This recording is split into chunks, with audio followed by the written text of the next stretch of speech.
ಒಬ್ಬ 9 ವರ್ಷದ ಮುಗ್ಧ ಹುಡುಗಿ ಹರಕಲು ಬಟ್ಟೆಯಲ್ಲಿ ಕಿತ್ತಳೆ ಹಣ್ಣಿನ ಬುಟ್ಟಿಯನ್ನ ಇಟ್ಟುಕೊಂಡು ಮನೆಗೆ ಹೋಗಿ ತನ್ನ ಅನಾರೋಗ್ಯದಿಂದ ಬಳಲುತ್ತಿದ್ದಂತಹ ತಾಯಿಗೋಸ್ಕರ ಆ ಹಣ್ಣುಗಳನ್ನ ಮಾರೋಕೆ ಪ್ರಯತ್ನ ಮಾಡ್ತಾ ಇರ್ತಾಳೆ. ಆದ್ರೆ ಅವತ್ತು ಅವಳು ಒಂದು ಶ್ರೀಮಂತ ಬಂಗಲೆ ಮುಂದೆ ಹೋಗಿ ನಿಂತಾಗ ಅಂಜಲಿ ಯಾವತ್ತೂ ಅಂದುಕೊಂಡಿರಲಿಲ್ಲ ಆ ಒಂದು ಮನೆ ತನ್ನ ಜೀವನವನ್ನೇ ಬದಲಾಯಿಸುತ್ತೆ ಅಂತ.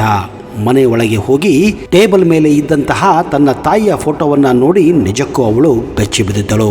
ತನ್ನ ತಾಯಿಯ ಫೋಟೋ ಇಲ್ಲಿಗೆ ಹೇಗೆ ಬಂತು ಅಂತ ಆ ಶ್ರೀಮಂತ ವ್ಯಕ್ತಿಯನ್ನ ವಿಚಾರಿಸಿದಾಗ ಆ ಕರೋಡಪತಿ ವ್ಯಕ್ತಿ ಹೇಳಿದ ಸತ್ಯ ಕಥೆಯನ್ನ ಕೇಳಿ ಪ್ರತಿಯೊಬ್ಬರ ಕಣ್ಣಲ್ಲಿ ನೀರು ಬಂದಿತ್ತು.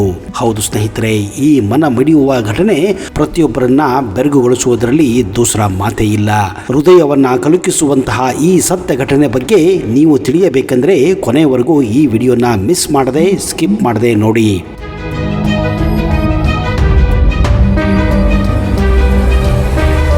ಅಂದು ಕೋಲ್ಕತ್ತಾ ನಗರದ ರಸ್ತೆಗಳು ಕಾದ ಕಾವಲಿಯಂತಾಗಿದ್ದವು. ಸೂರ್ಯನ ಪ್ರಖರ ಬಿಸಿಲು ಜನರನ್ನ ಹೈರಾಣಗೊಳಿಸಿತ್ತು. ಆ ಸುಡು ಬಿಸಿಲಲ್ಲಿ ಎಲ್ಲರೂ ನೆರಳು ಆರಿಸಿ ಓಡುತ್ತಿದ್ದರೆ 9 ವರ್ಷದ ಪುಟ್ಟ ಬಾಲಕಿ ಅಂಜಲಿ ಮಾತ್ರ ಬರಿಗಾಲಿನಲ್ಲಿಯೇ ಡಾಂಬರ್ ರಸ್ತೆಯ ಮೇಲೆ ನಡೆಯುತ್ತಿದ್ದಳು. ಅವಳ ಬಟ್ಟೆಗಳು ಹಳೆಯದಾಗಿದ್ದವು, ಕೆಲವೆಡೆ ಹರಿದು ಹೋಗಿದ್ದವು. ಅವಳ ಪುಟ್ಟ ಭುಜದ ಮೇಲೆ ಒಂದು ದೊಡ್ಡ ಪ್ಲಾಸ್ಟಿಕ್ ಚೀಲವಿತ್ತು. ಆ ಚೀಲದಲ್ಲಿ ಮಾರುಕಟ್ಟೆಯಿಂದ ತಂದ ತಾಜಾ ಕಿತ್ತಳೆ ಹಣ್ಣುಗಳಿದ್ದವು. ಅಂಜಲಿಯ ಮುಖದಲ್ಲಿ ಬಿಸಿಲಿನ ಆಯಾಸವಾಗಿದ್ದರೂ ಕಣ್ಣಿನಲ್ಲಿ ಒಂದು ದೃಢವಾದ ಸಂಕಲ್ಪವಿತ್ತು. ಅವಳು ಸುಮ್ಮನೆ ಹಣ್ಣು ಮಾರುತ್ತಿರಲಿಲ್ಲ. ಅವಳ ಈ ಹೋರಾಟದ ಹಿಂದೆ ಒಂದು ದೊಡ್ಡ ಕಾರಣವಿತ್ತು. ಮನೆಯಲ್ಲಿ ಅವಳ ತಾಯಿ ಕ್ಷಯರೋಗದ ಗಂಭೀರ ಹಂತದಲ್ಲಿದ್ದಳು. ವೈದ್ಯರು ಹೇಳಿದ ಔಷಧಿ ತರಲು ಅವಳ ಬಳಿ ಹಣವಿರಲಿಲ್ಲ. ತಾಯಿಯ ಪ್ರಾಣ ಉಳಿಸಬೇಕೆಂದ್ರೆ ಇಂದು ಹೇಗಾದರೂ ಮಾಡಿ ಈ ಎಲ್ಲ ಕಿತ್ತಳೆ ಹಣ್ಣುಗಳನ್ನ ಮಾರಿ ಹಣ ಕೂಡಿಸಲೇಬೇಕಾಗಿತ್ತು. ಅವಳು ಇದೇ ಕಾರಣ ಶ್ರೀಮಂತರು ವಾಸಿಸುತ್ತಿದ್ದಂತಹ ಆ ಬಡಾವಣೆಗೆ ಬರುತ್ತಾಳೆ. ದೊಡ್ಡ ದೊಡ್ಡ ಬಂಗಲೆಗಳ ಬಾಗಿಲು ತಟ್ಟುತ್ತಾಳೆ. ಅಮ್ಮ, ಹಣ್ಣು ತೆಗೆದುಕೊಳ್ಳಿ, ತುಂಬಾ ಸಿಹಿಯಾಗಿದೆ ಅಂತ ಬೇಡಿಕೊಳ್ಳುತ್ತಾಳೆ. ಆದ್ರೆ ಕೆಲವರು ಬಾಗಿಲು ತೆರೆಯೋದೇ ಇಲ್ಲ. ಇನ್ನು ಕೆಲವರು ತೆರೆದರೆ ನಮಗೆ ಬೇಡ, ಮುಂದೆ ಹೋಗು ಅಂತ ಹೇಳುತ್ತಿದ್ದರು.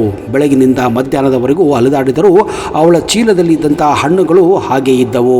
ಹಸಿವು ಮತ್ತು ಬಾಯಾರಿಕೆಯಿಂದ ಗಂಟಲು ಒಣಗುತ್ತಿತ್ತು. ಆದರೂ ತಾಯಿಯ ಮುಖ ನೆನಪಾದಾಗ ಅವಳು ಮತ್ತೆ ನಡೆಯಲು ಶಕ್ತಿ ತುಂಬುತ್ತಿತ್ತು. ಅಲೆದಾಡುತ್ತಾ ಅಂಜಲಿ ಒಂದು ಬೃಹತ್ ಬಂಗಲೆಯ ಮುಂದೆ ಬಂದು ನಿಲ್ಲುತ್ತಾಳೆ. ಅದು ಆ ಪ್ರದೇಶದ ಅತ್ಯಂತ ದೊಡ್ಡ ಮತ್ತು ಸುಂದರವಾದ ಮನೆಯಾಗಿತ್ತು. ಅದರ ಹೆಸರು ಮೊಹಾಂತಿ ವಿಲ್ಲಾ. ಬಿಳಿ ಬಣ್ಣದ ಅಮೃತ ಶಿಲೆಯಿಂದ ಕಟ್ಟಲಾದ ಈ ಮನೆ ಅರಮನೆಯಂತಿದ್ದರೂ ಒಂದು ವಿಚಿತ್ರವಾದ ಮೌನ ಆ ಬಂಗಲೆಯ ಸುತ್ತಮುತ್ತ ಆವರಿಸಿತ್ತು. ಸುಂದರವಾದ ಹೂತೋಟ ಇದ್ದರೂ ಅಲ್ಲಿ ನಗು ಇಲ್ಲದಂತಹ ವಾತಾವರಣವಿತ್ತು. ಅಂಜಲಿ ಹಾಗೋ ಹೀಗೋ ಧೈರ್ಯ ಮಾಡಿ ಗೇಟ್ ಹತ್ತಿರ ಹೋಗಿ ಬೆಲ್ ಒತ್ತುತ್ತಾಳೆ. ಸ್ವಲ್ಪ ಸಮಯದ ನಂತರ ಸ್ಪೀಕರ್ ಮೂಲಕ ಒಂದು ಗಂಭೀರವಾದ ಮತ್ತು ಬೇಸರವಾದಂತಹ ಧ್ವನಿ ಕೇಳುತ್ತದೆ. ಯಾರದು ಅಂತ ಅಂಜಲಿ ಹೆದರುತ್ತಲೇ ಉತ್ತರಿಸುತ್ತಾಳೆ. ನಮಸ್ತೆ ಸಾಹೇಬರೇ, ನನ್ನ ಹೆಸರು ಅಂಜಲಿ. ನಾನು ಕಿತ್ತಳೆ ಹಣ್ಣು ಮಾರುತ್ತಿದ್ದೇನೆ. ತುಂಬಾ ತಾಜಾ ಹಣ್ಣುಗಳಿವೆ, ತೆಗೆದುಕೊಳ್ಳುತ್ತೀರಾ ಅಂತ ಕೇಳುತ್ತಾಳೆ. ಸ್ವಲ್ಪ ಹೊತ್ತು ಮೌನ ಆವರಿಸಿತ್ತು. ಅಂಜಲಿ ಇನ್ನೇನು ಹೊರಡಬೇಕು ಅನ್ನುವಷ್ಟರಲ್ಲಿ ಮತ್ತೆ ಒಂದು ಧ್ವನಿ ಕೇಳುತ್ತದೆ. ಬೆಲೆ ಎಷ್ಟು ಅಂತ ಹೇಳು. ಅಂಜಲಿ ಆಸೆಯಿಂದ 5 ಹಣ್ಣಿಗೆ 50 ರೂಪಾಯಿ ಸಾಹೇಬರೇ ಅನ್ನುತ್ತಾಳೆ. ನಂತರ ಮತ್ತೆ ಅದೇ ಧ್ವನಿ ಹೇಳುತ್ತದೆ, ಅಲ್ಲೇ ನಿಲ್ಲು.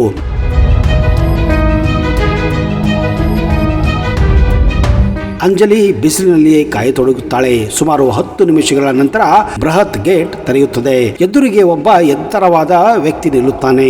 ಅವರ ಹೆಸರೇ ಅರ್ಜುನ್ ಮೊಹಾಂತಿ. ಅವರು ನೋಡಲು ರಾಜಕುಮಾರನಂತಿದ್ದರು. ಅವರ ಕಣ್ಣುಗಳಲ್ಲಿ ಆಳವಾದ ನೋವು ಮತ್ತು ನಿದ್ದೆ ಇಲ್ಲದ ಆಯಾಸ ಇತ್ತು. ಕೋಟ್ಯಾಂತರ ರೂಪಾಯಿ ಆಸ್ತಿ ಇದ್ದರೂ ಅವರ ನೆಮ್ಮದಿ ಕಳೆದುಕೊಂಡಂತೆ ಕಾಣುತ್ತಿತ್ತು. ಅರ್ಜುನ್ ಅಂಜಲಿಯನ್ನ ನೋಡುತ್ತಾರೆ. ಅವಳ ಹರಿದ ಬಟ್ಟೆ, ಬಿಸಿಲಿಗೆ ಬಾಡಿದ ಮುಖ ಮತ್ತು ಕಾಲಿನ ಗಾಯವನ್ನು ನೋಡಿ ಅವರ ಮನಸ್ಸು ಕೂಡ ಕರಗಿತ್ತು. ಒಳಗೆ ಬಾ ಮಗು ಅಂತ ಮೃದುವಾಗಿ ಅವಳನ್ನ ಕರೆದುಕೊಂಡು ಹೋಗುತ್ತಾರೆ. ಅಂಜಲಿ ಅಮ್ಮ ಹೇಳಿದ ಎಚ್ಚರಿಕೆಯ ಮಾತೊಂದು ನೆನಪು ಬರುತ್ತದೆ, ಅಪರಿಚಿತ ಮನೆಗೆ ಹೋಗಬಾರದು ಎಂದು. ಆದ್ರೆ ಅರ್ಜುನ್ ಅವರ ಕಣ್ಣಲ್ಲಿ ಕ್ರೌರ್ಯವಿರಲಿಲ್ಲ, ಕೇವಲ ದುಃಖವಿತ್ತು. ಹೀಗಾಗಿ ಅವಳು ಧೈರ್ಯ ಮಾಡಿ ಒಳಗೆ ಹೋಗುತ್ತಾಳೆ. ಮನೆಯ ಒಳಾಂಗಣವು ಹೊರಗಿನಂತೆಯೇ ಅದ್ಭುತವಾಗಿತ್ತು. ತಲೆ ಎತ್ತಿ ನೋಡಲಾರದಷ್ಟು ಎತ್ತರದ ಸೀಲಿಂಗ್, ದೊಡ್ಡ ಝೂಮರ್ಗಳು, ಬೆಲೆ ಬಾಳುವ ಪೀಠೋಪಕರಣಗಳು. ಅರ್ಜುನ್ ಅಂಜಲಿಯನ್ನ ಸೋಫಾದ ಮೇಲೆ ಕೂಡಲು ಹೇಳುತ್ತಾರೆ. ನೀನು ತುಂಬಾ ಸುಸ್ತಾಗಿದ್ದೀಯಾ, ಮೊದಲು ಏನನ್ನಾದ್ರೂ ತಿನ್ನು ಅಂತ ಹೇಳಿ ಅವರು ಅಡುಗೆ ಮನೆ ಕಡೆ ಹೋಗುತ್ತಾರೆ. ಅಂಜಲಿ ಕುತೂಹಲದಿಂದ ಮನೆಯನ್ನ ನೋಡುತ್ತಿದ್ದಳು. ಆಗ ಅವಳ ಕಣ್ಣು ಪಕ್ಕದ ಟೇಬಲ್ ಮೇಲೆ ಇದ್ದ ಒಂದು ಫೋಟೋ ಫ್ರೇಮ್ ಮೇಲೆ ಬೀಳುತ್ತದೆ.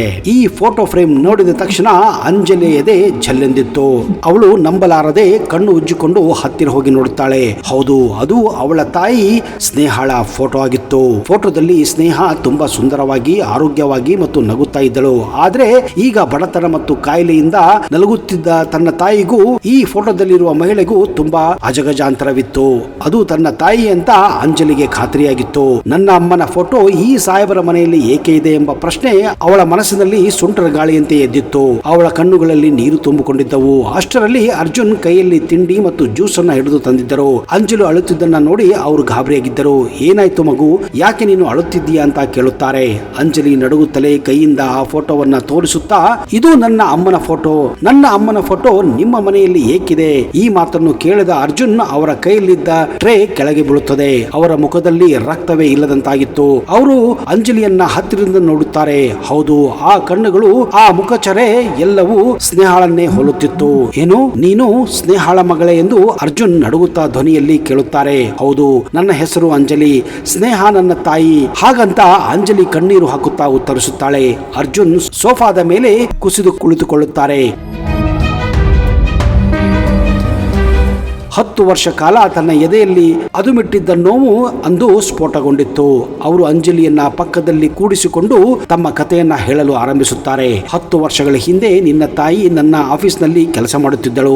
ನಾವು ಒಬ್ಬರನ್ನೊಬ್ಬರು ಪ್ರೀತಿಸುತ್ತಿದ್ದೆವು. ಅವಳು ಬಡವಳಾಗಿದ್ದಳು. ಅವಳ ಗುಣ ಶ್ರೀಮಂತವಾಗಿತ್ತು. ನಾನು ಅವಳನ್ನ ಮದುವೆಯಾಗಲು ನಿರ್ಧರಿಸಿದ್ದೆ. ಆದರೆ ನನ್ನ ತಂದೆಗೆ ಇದು ಇಷ್ಟ ಇರಲಿಲ್ಲ. ಅವರಿಗೆ ಹಣ ಮತ್ತು ಅಂತಸ್ತೆ ಮುಖ್ಯವಾಗಿತ್ತು. ಸ್ನೇಹ ನನ್ನ ಹಣಕ್ಕಾಗಿ ನನ್ನನ್ನು ಪ್ರೀತಿಸುತ್ತಾಳೆ ಅಂತ ಅವರು ನಂಬಿದ್ದರು. ಅರ್ಜುನ್ ಕಣ್ಣೀರು ಒರೆಸಿಕೊಳ್ಳುತ್ತಾ ಮುಂದುವರಿಸುತ್ತಾರೆ. ಒಂದು ದಿನ ನನ್ನ ತಂದೆ ಒಂದು ನೀಚ ಕೆಲಸ ಮಾಡಿಯೇ ಬಿಟ್ಟಿದ್ದರು. ಮನೆಯಲ್ಲಿದ್ದ ಒಂದು ಬೆಲೆ ಬಾಳುವ ವಜ್ರದ ಹಾರವನ್ನ ಕಳೆದು ಹೋಗಿದೆ ಅಂತ ಸುಳ್ಳು ಹೇಳಿ ಅದನ್ನ ಸ್ನೇಹ ಕದ್ದಿದ್ದಾಳೆ ಅಂತ ಆರೋಪಿಸಿದ್ದರು. ಎಲ್ಲ ಸಾಕ್ಷಿಗಳು ಅವಳ ವಿರುದ್ಧವೇ ಸೃಷ್ಟಿಸಿದರು. ಆಗ ಸ್ನೇಹ ನನ್ನ ಬಳಿ ಬಂದು, ಅರ್ಜುನ್, ನಾನು ನಿರಪರಾಧಿ. ನನಗೆ ನಿಮ್ಮ ಆಸ್ತಿ ಬೇಡ, ಕೇವಲ ನಿಮ್ಮ ನಂಬಿಕೆ ಬೇಕು. ನೀವು ನನ್ನನ್ನ ನಂಬುತ್ತೀರಾ ಅಂತ ಕೇಳಿದ್ದಳು. ಆ ಸಮಯದಲ್ಲಿ ನಾನು ನನ್ನ ತಂದೆಯ ಪ್ರಭಾವಕ್ಕೆ ಒಳಗಾಗಿ ನನ್ನ ಪ್ರೀತಿಯನ್ನ ನಂಬದೆ ಅವಳನ್ನ ಸಂಶಯಿಸಿದೆ. ನೀನು ಇಲ್ಲಿಂದ ಹೋಗು ಅಂತ ಹೇಳಿ ಅವಳನ್ನ ಮನೆಯಿಂದ ಹೊರ ಹಾಕಿದ್ದೆ. ಸ್ನೇಹ ಅಂದು ಕಣ್ಣೀರು ಹಾಕುತ್ತಾ ಹೋದವಳು ಮತ್ತೆಂದು ಹಿಂದಿರುಗಿ ಬರಲಿಲ್ಲ. ಕೆಲವೇ ದಿನಗಳೇ ನನಗೆ ಸತ್ಯ ತಿಳಿಯಿತು. ನನ್ನ ತಂದೆಯೇ ಆ ಹಾರವನ್ನ ಬಚ್ಚಿಟ್ಟಿದ್ದರು ಅಂತ. ಅವರು ತಾವು ಸಾಯುವ ಸಮಯದಲ್ಲಿ ಈ ವಿಷಯವನ್ನ ನನಗೆ ಹೇಳಿದ್ದರು. ನನಗೆ ಹುಚ್ಚೆ ಹಿಡಿದಂತಾಯಿತು. ನಾನು ಸ್ನೇಹಾಳನ್ನ ಹುಡುಕಲು ಎಲ್ಲ ಕಡೆ ಪ್ರಯತ್ನಿಸಿದೆ. ಆದ್ರೆ ಅವಳು ಎಲ್ಲಿ ಹೋದಳು ಎಂಬ ಸುಳಿವೇ ಸಿಗಲಿಲ್ಲ. ಅವಳನ್ನ ಕಳೆದುಕೊಂಡು ಪಾಪ ಪ್ರಜ್ಞೆಯಲ್ಲಿ ನಾನು ಈ 10 ವರ್ಷವನ್ನ ನರಕದಂತೆ ಕಳೆದಿದ್ದೇನೆ. ಈ ಫೋಟೋ ಇಟ್ಟುಕೊಂಡು ದಿನ ಅವಳನ್ನ ಕ್ಷಮೆ ಕೇಳುತ್ತೇನೆ. ಅರ್ಜುನ್ ಅವರ ಕತೆ ಕೇಳಿ ಅಂಜಲಿಯು ದುಃಖವಾಗಿತ್ತು. ನನ್ನ ಅಮ್ಮ ಈಗ ತುಂಬಾ ಕಾಯಿಲೆಯಿಂದ ಇದ್ದಾರೆ ಸಾಹೇಬ್ರೆ, ಅವರಿಗೆ ಉಳಿಯುವ ಭರವಸೆ ಇಲ್ಲ ಎಂದು ಅಂಜಲಿ ಅಳತೊಡಗಿದ್ದಳು. ತಕ್ಷಣ ಅರ್ಜುನ್ ಎದ್ದು, ಇಲ್ಲ ಮಗಳೇ, ಅವಳಿಗೆ ಏನೂ ಆಗಲು ನಾನು ಬಿಡುವುದಿಲ್ಲ, ನಡೆ ಈಗಲೇ ಹೋಗೋಣ ಎನ್ನುತ್ತಾರೆ. ಅರ್ಜುನ್ ತಮ್ಮ ಕಾರಿನಲ್ಲಿ ಅಂಜಲಿಯನ್ನ ಕರೆದುಕೊಂಡು ತಮ್ಮ ಸ್ಲಂ ಕಡೆಗೆ ಹೊರಡುತ್ತಾರೆ. ಕೊಳಚೆ ಪ್ರದೇಶದ ಕಿರಿದಾದ ರಸ್ತೆಯಲ್ಲಿ ಆಯಿಷಾರಾಮಿ ಕಾರು ಬಂದು ನಿಂತಾಗ ಜನರೆಲ್ಲ ಆಶ್ಚರ್ಯದಿಂದ ನೋಡುತ್ತಾರೆ. ಅಂಜಲಿ ಅರ್ಜುನನ್ನ ತನ್ನ ಚಿಕ್ಕ ಗುಡಿಸಲಿಗೆ ಕರೆದೊಯ್ಯುತ್ತಾಳೆ. ಒಳಗೆ ಹಳೆಯ ಮಂಚದ ಮೇಲೆ ಸ್ನೇಹ ಮಲಗಿದ್ದಳು. ಅವಳು ಎಲುಬಿನ ಹಂದರದಂತಾಗಿದ್ದಳು. ಕೆಮ್ಮುತ್ತಾ ಉಸಿರಾಡುತ್ತಾ ಕಷ್ಟಪಡುತ್ತಿದ್ದಳು. ಅಮ್ಮ, ನಾನು ಬಂದೆ ನೋಡು, ಯಾರನ್ನ ಕರೆತಂದಿದ್ದೇನೆ ಎಂದು ಅಂಜಲಿ ಕೂಗುತ್ತಾಳೆ. ಸ್ನೇಹ ಕಷ್ಟಪಟ್ಟು ಕಣ್ಣನ್ನ ತೆರೆಯುತ್ತಾಳೆ. ಬಾಗಿಲಲ್ಲಿ ನಿಂತಿದ್ದ ಅರ್ಜುನ್ ಅವರನ್ನ ನೋಡಿ ಅವಳಿಗೆ ತನ್ನ ಕಣ್ಣುಗಳನ್ನೇ ನಂಬಲು ಸಾಧ್ಯವಾಗುವುದಿಲ್ಲ.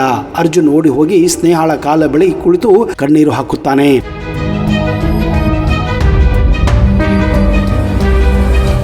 ಸ್ನೇಹ, ನನ್ನನ್ನು ಕ್ಷಮಿಸಿಬಿಡು. ನಾನು ದೊಡ್ಡ ತಪ್ಪು ಮಾಡಿದೆ. ನಿನ್ನನ್ನು ನಂಬದೆ ನನ್ನ ಜೀವವನ್ನೇ ಹಾಳು ಮಾಡಿಕೊಂಡೆ. ದಯವಿಟ್ಟು ನನಗೆ ಒಂದು ಅವಕಾಶ ಕೊಡು ಅಂತ ಗೋಗರಿಯುತ್ತಾರೆ. ಸ್ನೇಹ ಕೋಪ ಮತ್ತು ದುಃಖದಿಂದ ಮುಖ ತಿರುಗಿಸಿಕೊಂಡಿದ್ದಳು. ನನ್ನ ಜೀವನದ ಅಮೂಲ್ಯವಾದ 10 ವರ್ಷಗಳನ್ನು ನೀವು ಕಸಿದುಕೊಂಡಿರಿ. ಈಗ ಏಕೆ ಬಂದಿರಿ? ನನಗೆ ನಿಮ್ಮ ಹಣ ಬೇಡ ಎನ್ನುತ್ತಾಳೆ. ಆಗ ಅರ್ಜುನ್ ಅಂಜಲಿಯನ್ನ ತೋರಿಸಿ ಹೇಳುತ್ತಾನೆ, ಸ್ನೇಹ, ನನಗಾಗಿ ಅಲ್ಲದಿದ್ದರೂ ನಮ್ಮ ಮಗಳಿಗಾಗಿ ನನಗೆ ಒಂದು ಅವಕಾಶ ಕೊಡು. ಅವಳು ಬೀದಿಯಲ್ಲಿ ಹಣ್ಣು ಮಾರುವುದನ್ನು ನೋಡಲು ನಿನಗೆ ಇಷ್ಟ ಇದೆಯೇ? ಅವಳಿಗೆ ತಂದೆಯ ಪ್ರೀತಿ ಬೇಡವೇ? ನಾನು ಮಾಡಿದ ತಪ್ಪಿಗೆ ಪ್ರಾಯಶ್ಚಿತ್ತವಾಗಿ ನನ್ನ ಉಳಿದ ಜೀವನವನ್ನ ನಿಮ್ಮ ಸೇವೆಗೆ ಮೀಸಲಿಡುತ್ತೇನೆ. ಅಂಜಲಿ ಕೂಡ ಅಮ್ಮನ ಕೈ ಹಿಡಿದು, ಅಮ್ಮ, ಪಾಪ ಅಲ್ವಾ, ಅವರು ಒಳ್ಳೆಯವರು, ಒಪ್ಪಿಕೋ ಅಮ್ಮ ಅಂತ ಬೇಡಿಕೊಳ್ಳುತ್ತಾಳೆ. ಮಗಳ ಮಾತು ಮತ್ತು ಅರ್ಜುನ್ ಅವರ ಕಣ್ಣೀರು ಸ್ನೇಹಳ ಮನಸ್ಸನ್ನ ಕರಗಿಸಿತ್ತು. ಅವಳು ಮೌನವಾಗಿ ಒಪ್ಪಿಗೆ ನೀಡಿದ್ದಳು. ಅರ್ಜುನ್ ತಕ್ಷಣವೇ ಅತ್ಯುತ್ತಮ ಆಂಬ್ಯುಲೆನ್ಸ್ ಅನ್ನ ಕರೆಸಿ ಸ್ನೇಹಳನ್ನು ಆಸ್ಪತ್ರೆಗೆ ಸೇರಿಸುವುದಿಲ್ಲ, ಬದಲಾಗಿ ತಮ್ಮ ಮೋಹಂತಿ ವಿಲ್ಲಾಕ್ಕೆ ಕರೆತಂದು ಮನೆಯ ಒಂದು ಭಾಗವನ್ನೇ ಆಸ್ಪತ್ರೆಯನ್ನಾಗಿ ಮಾಡುತ್ತಾರೆ. ನಗರದ ಪ್ರಖ್ಯಾತ ವೈದ್ಯರನ್ನ ಕರೆಸಿ ಚಿಕಿತ್ಸೆ ಕೊಡಿಸುತ್ತಾರೆ. ತಾವೇ ಸ್ವಂತ ಸ್ನೇಹಳ ಸೇವೆಯನ್ನ ಮಾಡುತ್ತಾರೆ. ಅರ್ಜುನ್ ಅವರ ಪ್ರೀತಿ ಮತ್ತು ಉತ್ತಮ ಚಿಕಿತ್ಸೆಯಿಂದಾಗಿ ಸ್ನೇಹ ನಿಧಾನವಾಗಿ ಚೇತರಿಸಿಕೊಳ್ಳುತ್ತಾಳೆ. 1 ತಿಂಗಳ ನಂತರ ಸ್ನೇಹ ಸಂಪೂರ್ಣವಾಗಿ ಗುಣಮುಖವಾಗಿ ಎದ್ದು ನಡೆಯಲು ಆರಂಭಿಸುತ್ತಾಳೆ. ಆ ಬಂಗಲೆಯಲ್ಲಿ ಮತ್ತೆ ನಗು ತುಂಬಿಕೊಂಡಿತ್ತು. ಒಂದು ಶುಭ ದಿನ ಅರ್ಜುನ್ ಸ್ನೇಹಾಳ ಮುಂದೆ ಮಂಡಿ ಊರಿ ಕುಳಿತು, ಆದ್ರೆ ಈ ಬಾರಿ ಕೈಯಲ್ಲಿ ವಜ್ರದ ಉಂಗುರವಿರಲಿಲ್ಲ, ಬದಲಾಗಿ ಒಂದು ಸಾಧಾರಣ ಹೂವಿತ್ತು. ಸ್ನೇಹ, ಅಂದು ನಾನು ಶ್ರೀಮಂತಿಕೆ ಅಹಂಕಾರದಲ್ಲಿ ನಿನ್ನನ್ನ ಕಳೆದುಕೊಂಡೆ. ಇಂದು ನಾನು ಕೇವಲ ಅರ್ಜುನ್ ಆಗಿ ನಿನ್ನನ್ನ ಕೇಳುತ್ತಿದ್ದೇನೆ, ನನ್ನನ್ನ ಮತ್ತೆ ಮದುವೆಯಾಗುತ್ತೀಯಾ ಅಂತ. ಸ್ನೇಹ ನಗುತ್ತಾ ಒಪ್ಪಿಕೊಳ್ಳುತ್ತಾಳೆ. ಅಂಜಲಿ ಚಪ್ಪಾಳೆ ತಟ್ಟುತ್ತಾ ಓಡಿ ಬಂದು ಅಪ್ಪ ಅಮ್ಮನನ್ನ ತಬ್ಬಿಕೊಳ್ಳುತ್ತಾಳೆ. ಅಂದು ಅಂಜಲಿ ಕಿತ್ತಳೆ ಹಣ್ಣು ಮಾರಲು ಹೋದಾಗ ಅವಳು ಕೇವಲ ಹಣಕ್ಕಾಗಿ ಹೋಗಿದ್ದಳು. ಆದರೆ ವಿಧಿ ಅವಳಿಗೆ ತಂದೆಯನ್ನ ಮತ್ತು ತಾಯಿಗೆ ಕಳೆದುಕೊಂಡ ಪ್ರೀತಿಯನ್ನ ಹಿಂದಿರುಗಿಸಿತ್ತು. ಮೋಹಂತಿ ವಿಲ್ಲಾದ ಗೋಡೆಯ ಮೇಲಿದ್ದ ಆ ಹಳೆಯ ಫೋಟೋ ಪಕ್ಕದಲ್ಲಿ ಒಂದು ಹೊಸ ಫೋಟೋ ಸೇರಿತ್ತು. ಅದರಲ್ಲಿ ಅರ್ಜುನ್, ಸ್ನೇಹ ಮತ್ತು ಅಂಜಲಿ ನಗುತ್ತಾ ನಿಂತಿದ್ದರು. ಹಣದಿಂದ ಮನೆಯನ್ನ ಕಟ್ಟಬಹುದು ಸ್ನೇಹಿತರೆ, ಆದರೆ ಅದನ್ನು ಮನೆಯನ್ನಾಗಿ ಮಾಡಲು ಪ್ರೀತಿ ಮತ್ತು ನಂಬಿಕೆ ಬೇಕು ಎಂಬ ಸತ್ಯವನ್ನ ಈ ಕತೆ ಜಗತ್ತಿಗೆ ಸಾರಿತ್ತು. ಪ್ರೀತಿಯಲ್ಲಿ ನಂಬಿಕೆ ಮುಖ್ಯ. ಒಮ್ಮೆ ಕಳೆದುಕೊಂಡ ನಂಬಿಕೆಯನ್ನ ಗಳಿಸುವುದು ಕಷ್ಟ, ಆದರೆ ಪಶ್ಚಾತ್ತಾಪ ಮತ್ತು ಕ್ಷಮೆ ಎಲ್ಲವನ್ನ ಸರಿಪಡಿಸಬಲ್ಲದು ಅಂತ ಈ ಕತೆ ಹೇಳುತ್ತದೆ. ಹೌದು ಸ್ನೇಹಿತರೆ, ಅಂದ ಹಾಗೆ ಈ ಒಂದು ಅದ್ಭುತವಾದ ಕಥೆಯನ್ನ ಖ್ಯಾತ ಬಂಗಾಳಿ ಸಾಹಿತಿ ಬಂಕಿಂ ಚಟರ್ಜಿ ಅವರ ಸಣ್ಣ ಕಥೆಗಳ ಸಂಕಲನದಿಂದ ಆಯ್ಕೆ ಮಾಡಲಾಗಿತ್ತು. ಈ ಕತೆ ನಿಮಗೆ ಹೇಗನಿಸಿತು ಅನ್ನೋದನ್ನ ದಯವಿಟ್ಟು ಕಮೆಂಟ್ ಬಾಕ್ಸ್ ಅಲ್ಲಿ ಹಾಕಿ.